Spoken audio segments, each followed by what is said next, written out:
Welcome back to another very special edition of Messi and Co. I am your host, Austin Roblard, and with me today on the English side is the one and only IMCF Traveler, otherwise known as Morgan. Morgan? Thanks for Trav, Morgan. I always go back and forth. It's like football and soccer. I go back and forth. I'm probably going to just try and stick with one. I'm still deciphering which one it's going to be. But thanks for coming on today. We got a loaded show, a ton of stuff that just happened this week. Probably a good thing that we're recording a little bit later in the week with all the news coming out, the ticket releases and everything like that. And there are a ton of things to address that people need to know about that we're going to go ahead and cover. But first of all, how you doing and how are you taking all the news coming in? Man, I'm feeling good. It's nice I'll finally get some clarity on one of the third signings, and I'm really excited. We're 2 weeks away from that Messi debut. So, it's really exciting at this point. It's really setting in. Yeah, 2 weeks is crazy. As we're recording this, it's Friday, July 7th. It'll probably be out later tonight or maybe early on in the day on game day as Inter Miami go to take on DC United away from home ahead of the All-Star break and ahead of one more match in MLS before Leagues Cup starts on the 21st. It's exciting times. And I guess we'll just go right into the breaking news of this week. It was Jordi Alba. Jordi Alba was officially announced. The speculation has been there from the get-go. Ever since Messi signed, it was talked about the trio coming, Messi, Busquets, Alba, whether it be Suarez or Iniesta or somebody else, which granted are probably still on the cards at this rate. No, it ended up being Alba as that marquee number 3 signing and has the MLS, world's in shambles. There are so many people who are questioning, how Inter Miami are doing this business, how they've got to work, how they're doing it under with the sanctions and everything like that. But needless to be said, it's working out in a way that they knew it was going to work out from the beginning of this season. I think that a lot of the decisions they made in the offseason going into right now were conscious of this is a possibility. We need to prepare for it. And that's exactly what they did.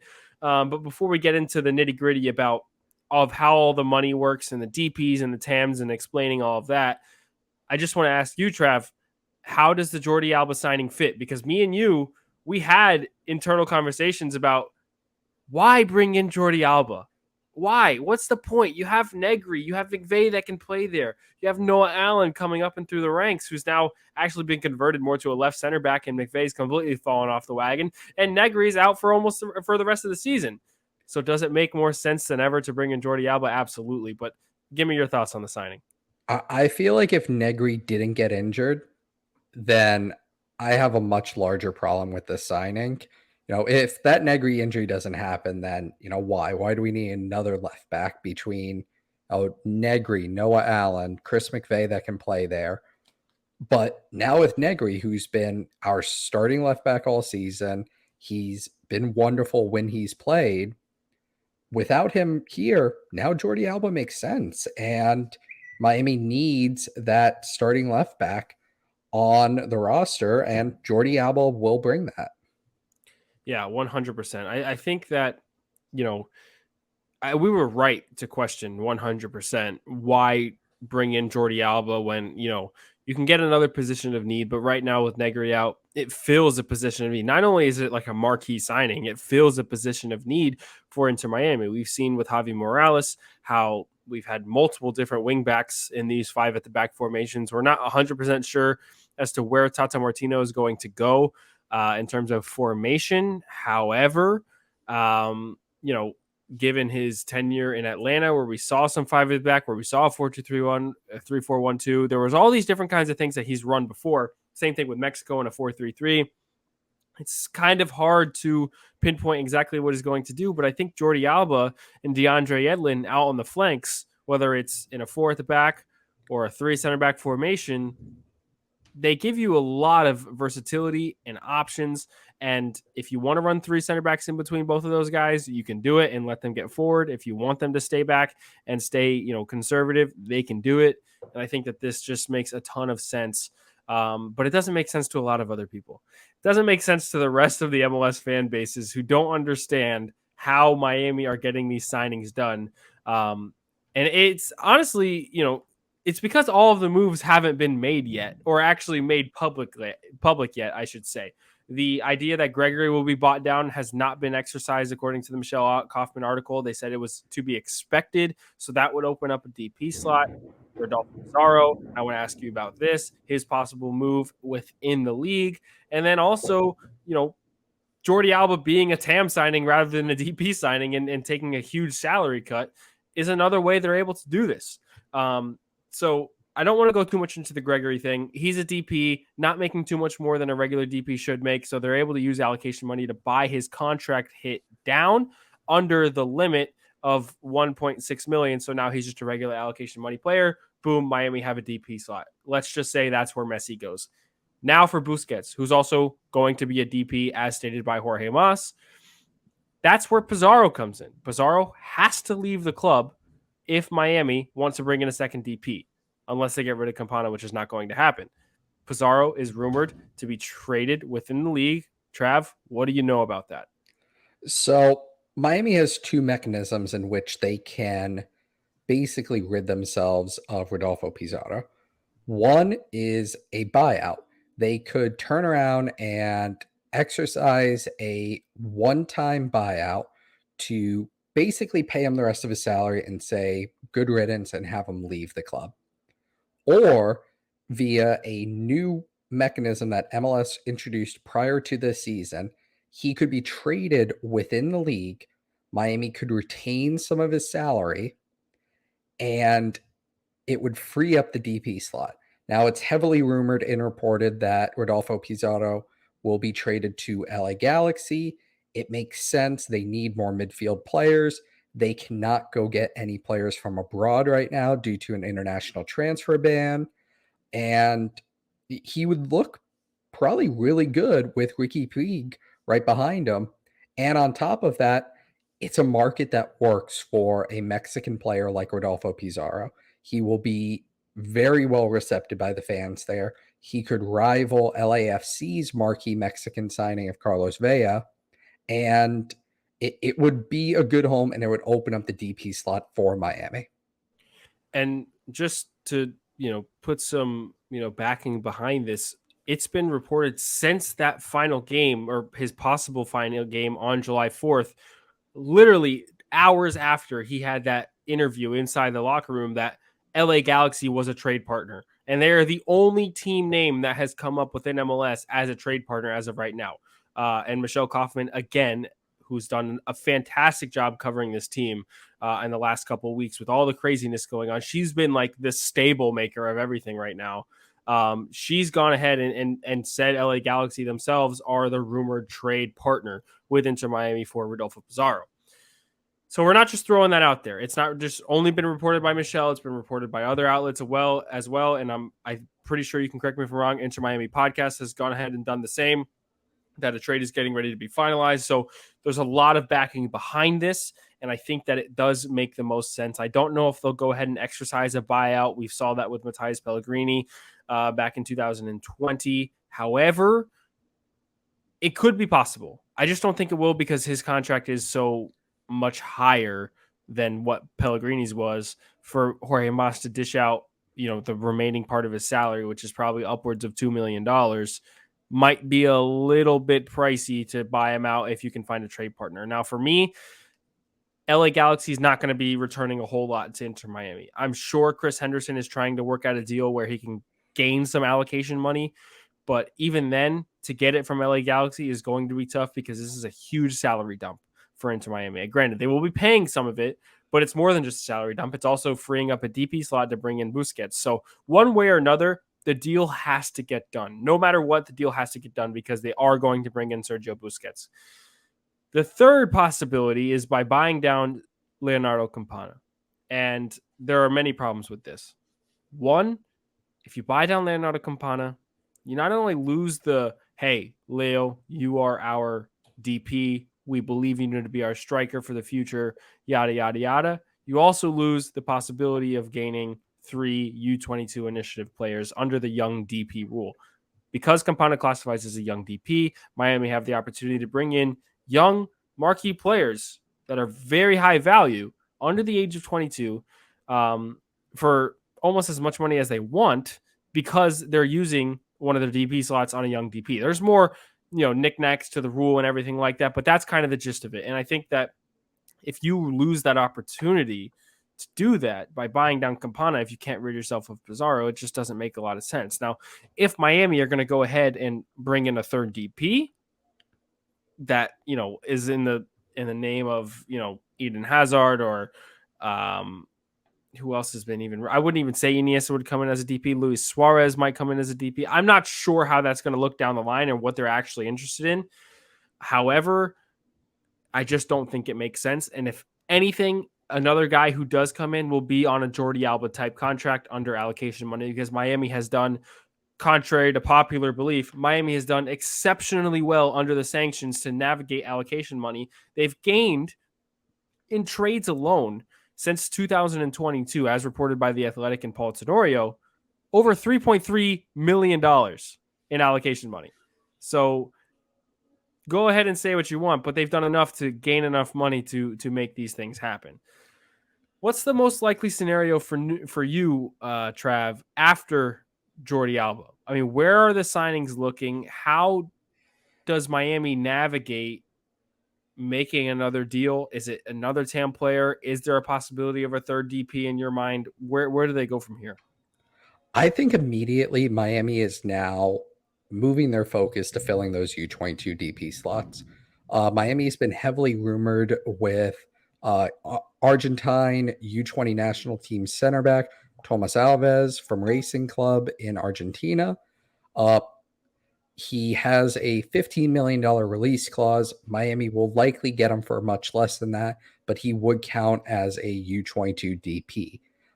And that's where Miami's looking right now. They filled all their 3 regular DP slots. They have, Gregory, Coco, Jordi Alba, Multa, and more on TAM.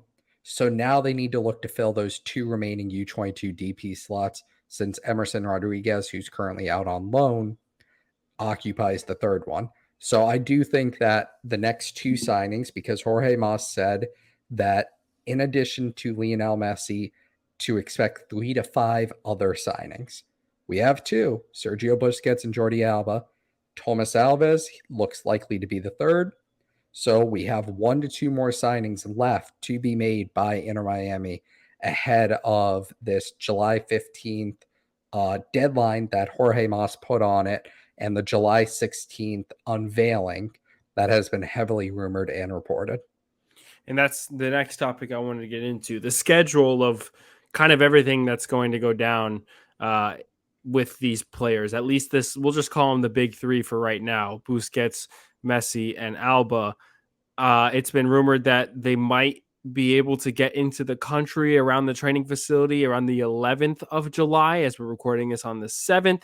And I think it is, and it has been reported multiple times through multiple different outlets, that there will be some sort of presentation on July 16th of at least those 3 players, which is massive, massive news. And I think it all lines up for their inevitable debut on July 21st against Cruz Azul in the Leagues Cup. And another thing that was noteworthy on July 7th at 10 o'clock this morning, tickets went on sale for the 2nd Leagues Cup game for the Atlanta United match in Driving Stadium as well. The 3rd Leagues Cup game that will be played between Cruz Azul and Atlanta United is actually going to be in Atlanta. They won't hold it at Miami's host site. They will hold it in Atlanta.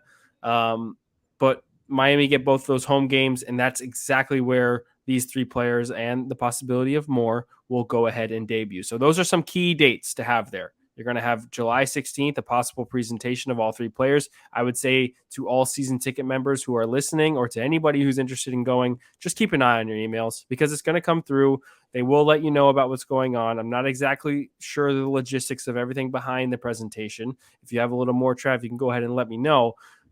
But keep an eye on your emails. There will be some sort of scheduled showing of all of these players at some point, kind of European style, when they do unveilings of signing. So there's that to look forward to. And then obviously we've talked about it, I think, in every single episode up to this point, the debut on July 21st. Any other dates noteworthy for you, Trav?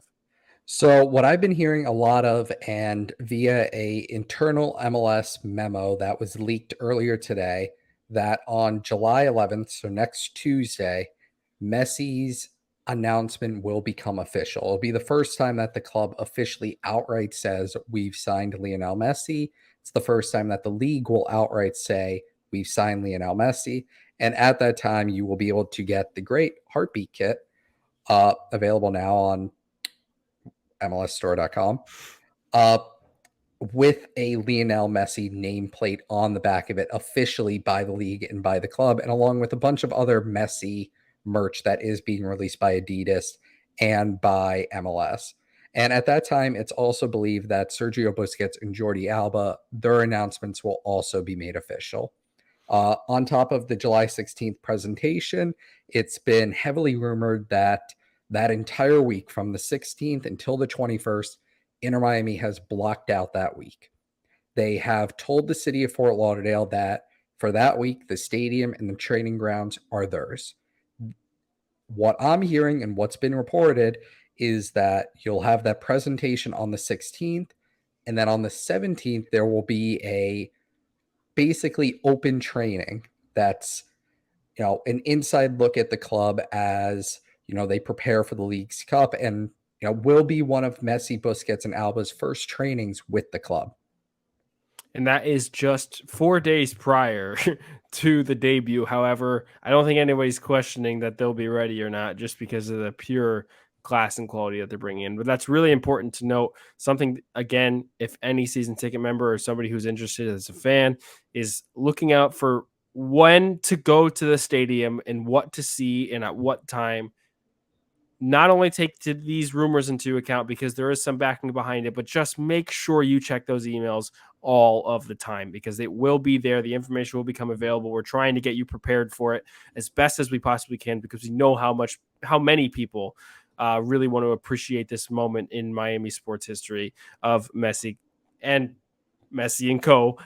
Coming to South Florida and joining Inter Miami. So a lot of key dates there.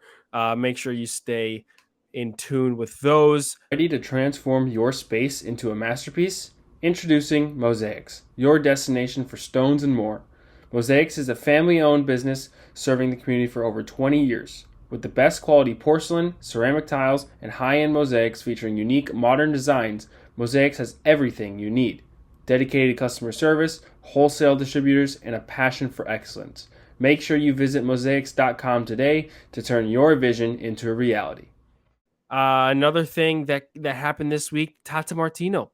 We recorded an episode last week about Tata Martino after his press conference. We did a little bit of a background show there, and there was the Spanish episode after the signing was official. And now Tata Martino, following his press conference, Chris Henderson said that he had 5 to 6 days until the visa process. That was last Thursday, and as of Thursday this week, he was on the training ground in Inter Miami training gear and coaching the team alongside Javier Morales, Darren Powell, and company. So, with that said, that does not mean that he will be coaching this Inter Miami side come Saturday night against DC. Am I right on that, Trav?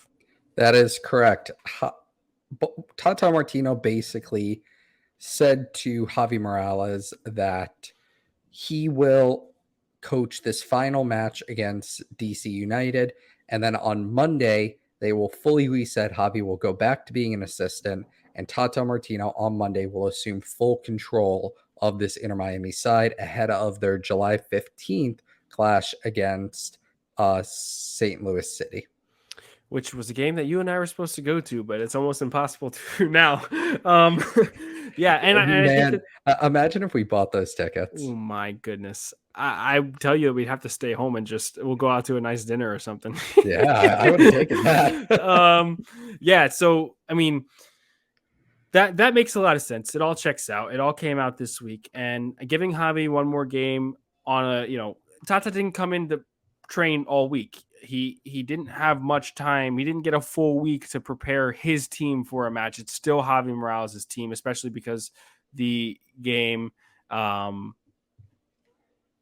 Tuesday that happened midweek. So it kind of just makes it a little bit harder for Tata to take over. I think it's good to give Javi one more week.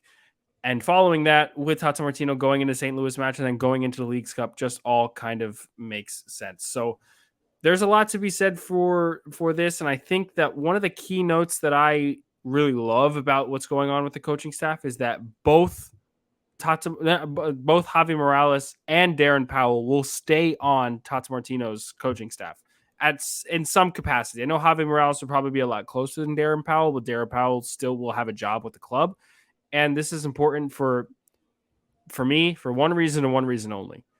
We have, or Inter Miami has, some very talented academy products starting in the lineup on a week-to-week basis. And I don't think Tata Martino is going to shy away from some of those guys starting week to week next to Messi and Co. I don't think it's going to happen. I think you'll see a guy like Benjamin Cremaschi there. I think you'll see a guy like Ian Frey there. I think you'll see a guy like David Ruiz there at times. Maybe even Noah Allen if they go for 3 center backs.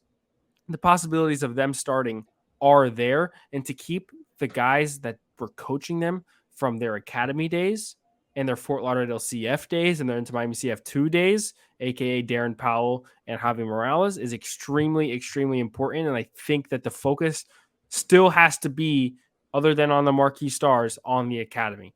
And that's why I'm absolutely loving the fact that Javi Morales is still going to be involved. I think he's done really, really well with the academy up until this interim coaching position. Same with Darren Powell. I thought he did a great job with Fort Lauderdale CF and IMCF2. Don't really want to talk about IMCF2 so much this year because it's just not been the same under Federico Higuain, but that's a podcast for another time. But those guys being around is going to be extremely important for a guy like Cremaschi or Frey or Allen or Ruiz, who have pretty much grown through the entire Inter Miami organization under them, and they're going to stay under them now, just under a world-renowned manager, which just puts a candle on top of everything. So call it a whipped cream and a cherry, if you will. I think it's perfect. I think it's absolutely perfect. So yeah, game on Saturday night against DC. Javi Morales will be the coach. Going into Saturday, July 15th, Tata Martino will be taking the reins as a coach against St. Louis City FC. First West Coast match against them. It'll be away from home. That's something to note. Miami's not been a good team on the road. Tata Martino's got a whole week to prepare. So I'm hoping they can go ahead and do something good there and get some sort of results before Messi comes, because in reality, it's not looking pretty at the bottom of the table, to say the least. There's a lot of work to do for when Messi and Co. go ahead and get here. And last little topic here on today's show. I know we're covering a lot of content in a lot of quick amount of time. So if there's any questions, just make sure you tag us on Twitter. Tag us either at 5 Reasons Sports or at Messi and Co. You can find us there. We'll probably be possibly moving over to Threads even. We're going to have a lot of discussions about that. So just keep an eye out. There's a lot of stuff going on in the social media world, but make sure you reach out to us. If you have any questions, let us know. We'd be happy to clarify in English or in Spanish. We've got great crews covering everything from both perspectives. I want to talk a little bit about Robbie Robinson, because there are some real interesting questions about Robbie Robinson.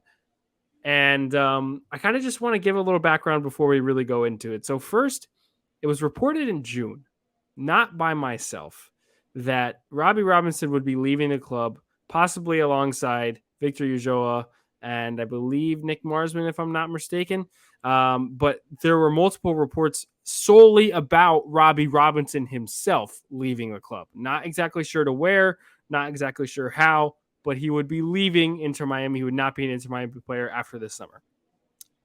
Month goes by, no Robbie news as of yet. And then I will say that there was really good belief before he ended up starting in the Austin FC match that there would be a termination of his contract and he'd be moving on to a USL side later on, possibly a USL side that is close to his original home.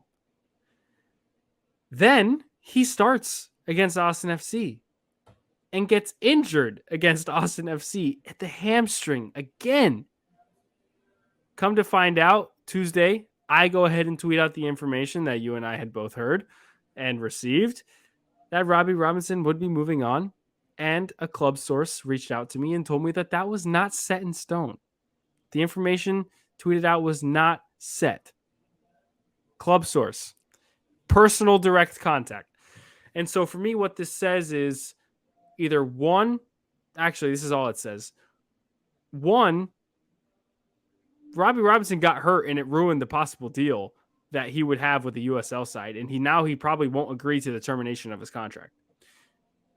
Or are you going to go ahead and, I mean, I can't, with all the names, I'm not going to start naming names about who reported what, but with all the names that reported on Robbie Robinson leaving the club in June, I can't go ahead and believe that it wasn't true at all from the get-go. So to you, does the injury that possibly happened against Austin have any volume? Did it mean that much to ruin a possible deal of his outgoing of the club? From what I've heard since then, and internally we discussed this too, that Robbie Robinson needed to be played to just show him off, get him game time, especially ahead of a possible move. However, in true Robbie Robinson fashion, like Austin said, he picked up an injury.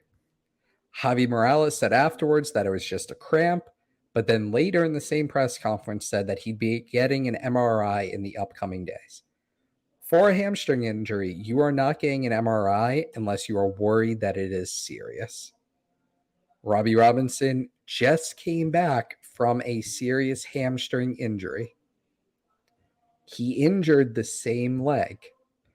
I am very much operating under the idea that Robbie's injury is serious. He's going to miss a substantial amount of time.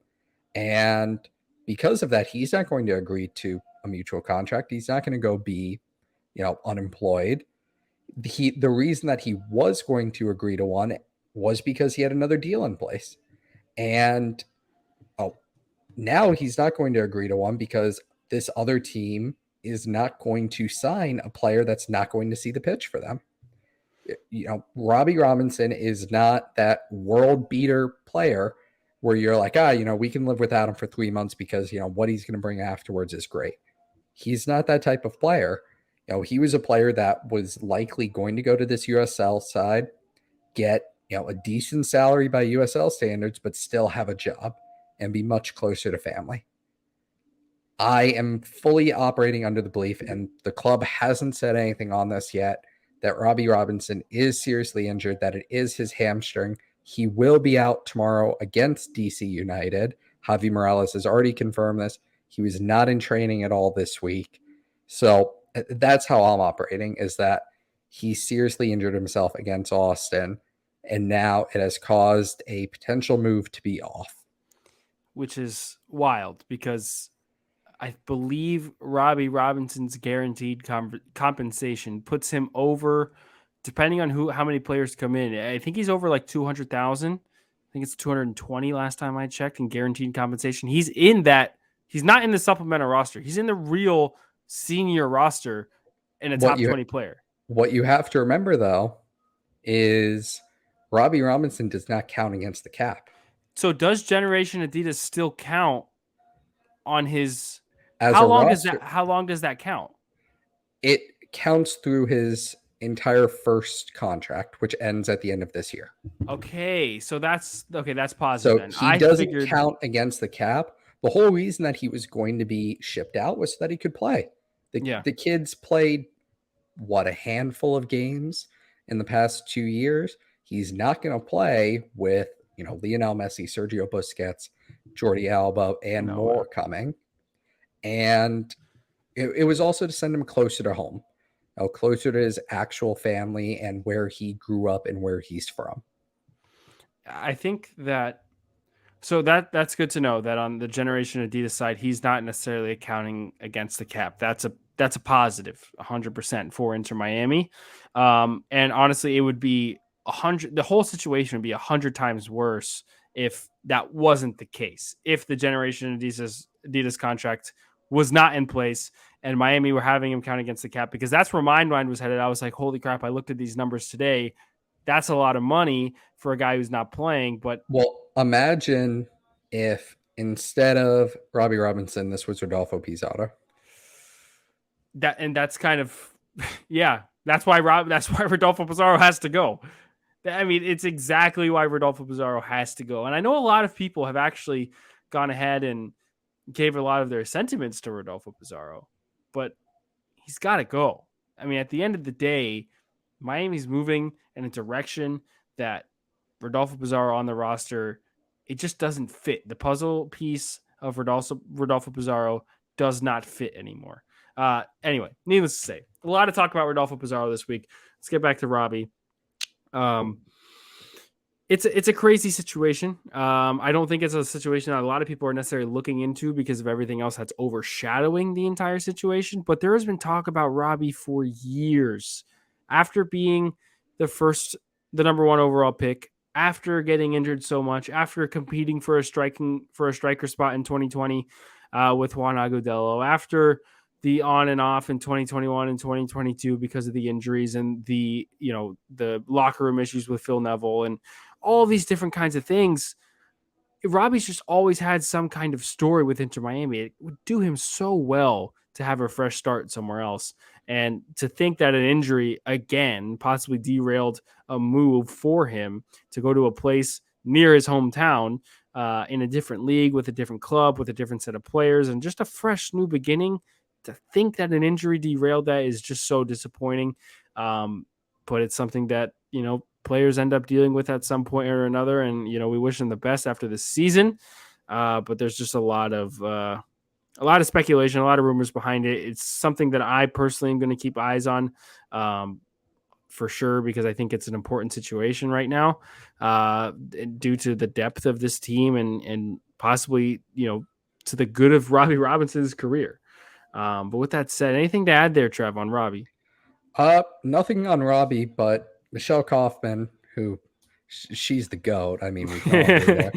Just put out a new article. Tata Martino, although he will not be on the sideline, will be at the match tomorrow night against DC in DC. He will be in the stands, and he did travel with the club, which is really good news. I mean, I think that this is great timing, by the way, when we chose to record this and that article coming out. It's really good news because, I mean, over the weekend with the Austin game and with the Columbus game, Tata Martino was up in the press box. But he also had stated without his visa, pretty much he can't talk to players. He noted his introductory press conference. He's not allowed to talk to players, and he hadn't talked to them up to that point. And he might have gotten his visa, in short time following his introductory press conference. So like up until the Austin game or the Columbus game, he could have maybe had conversations, but to be there, to be in action now, to travel with the team, be able to hold conversations and get a, kind of get a grip on what this roster is and what he's going to have to build. Huge, absolutely huge. I would hope, I guess he's not going to be on the sideline, but I think it'd be great to see him on the sideline. But again, Javier Morales, this is his team right now until the St. Louis match. So again, I think it's Tata Martino just giving Javi his respect and saying, this is your team. You led him to this point. This is your team. Go ahead. I will take over when I get a full week. And that's what we're going to happen. We're going to have happen in the St. Louis match. Yeah, exactly. All right. I think we covered enough there, Trav. Again, thank you so much for listening, everybody. This has been another edition of the English version of Messi and Co. Go ahead and check out all of our podcasts on every single platform that you can possibly think of: Apple, Spotify, Google, YouTube, all of that kind of stuff.